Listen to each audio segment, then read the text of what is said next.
Uh, yeah, and well, it's nice to have pictures as memories as well, Yeah, right? as well. Because we forget a lot of what we do and what happens, especially if we're busy and we're working, and time passes more and more quickly.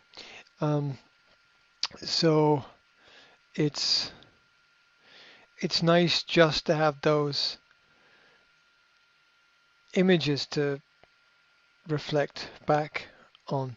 That's what I use social media for. I think social media is a memory tool where Mm, yeah. you can use it to log events and things that happen. It's not as good as using your own mind for things, but if I take Instagram, where I use it as a sort of personal memory for events and things that I've done, so that um, there's some kind of reflection I can go back through.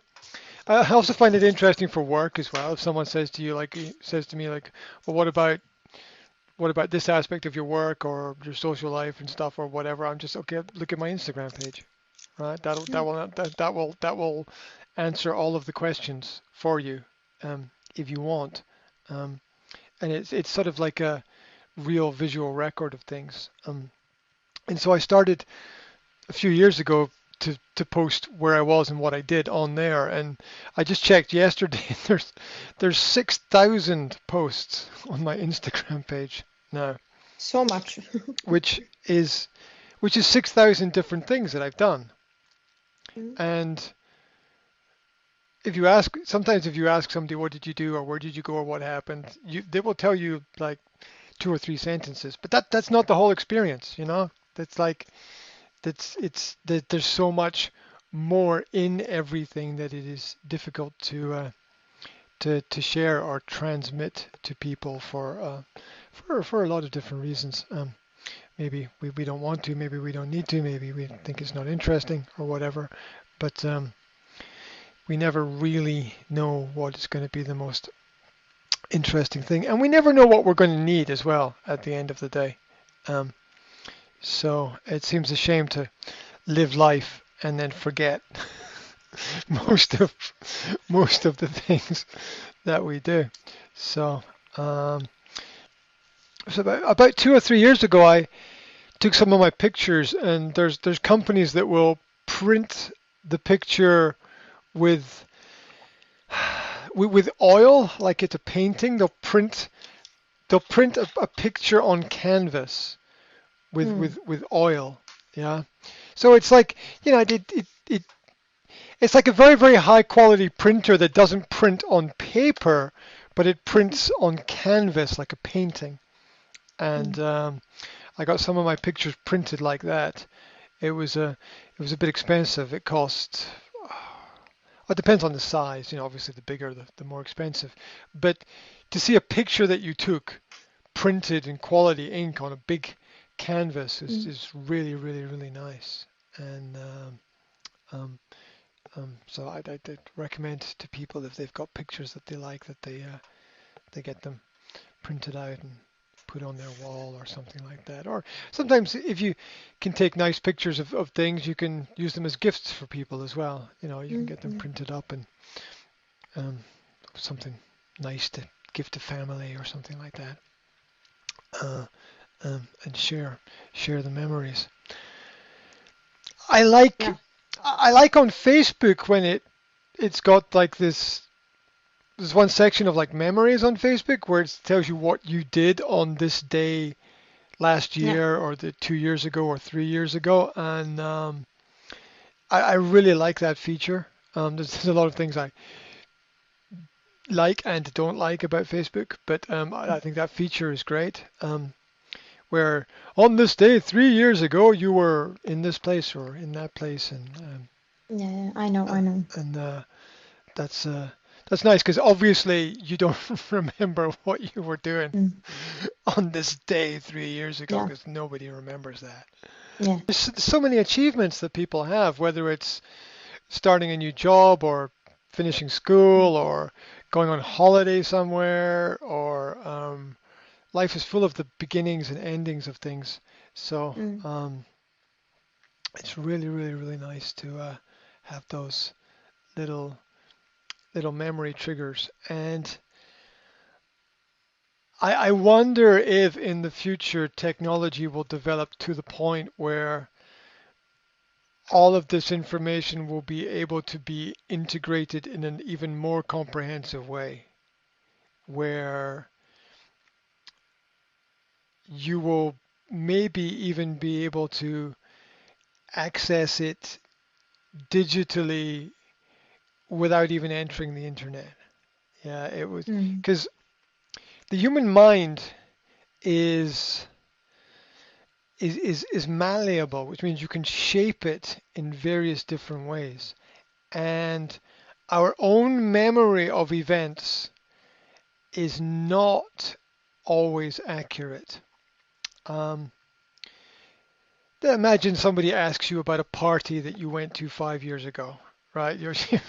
You probably won't remember what you ate or what you drank or the conversations that you Mm. had or all of those things.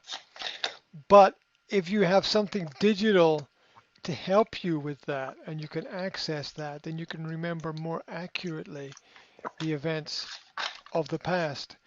And I've noticed myself, and this is just for me, I don't know if it's the same for everybody, but when I try to remember things like what I did when I was very young, what I did when I was a teenager, or what I did when I was a child, some of those memories are not very clear.